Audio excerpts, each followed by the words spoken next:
श्री स्वामी समर्थ. तुम्हाला जर तुमचं कुलदैवत माहीत नसेल तर करा एक अगदी साधा सोपा उपाय. कुलदैवत आपल्या कुळाचं रक्षण करत असतो. कुलदैवत माहीत नसेल त्यामुळे कुलधर्म कुळाचारही कळत नाही. तर काय करायचं आहे बघा.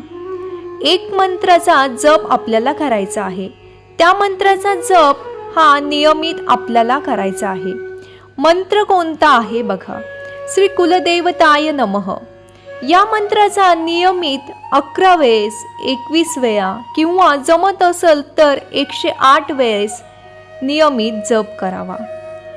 त्यानंतर आपल्याला कुलदेवताबद्दल कुठून तरी माहिती मिळते आणि त्याचबरोबर आपल्याकडून कुलदेवताची काहीतरी सेवाही घडून येते. श्री स्वामी समर्थ.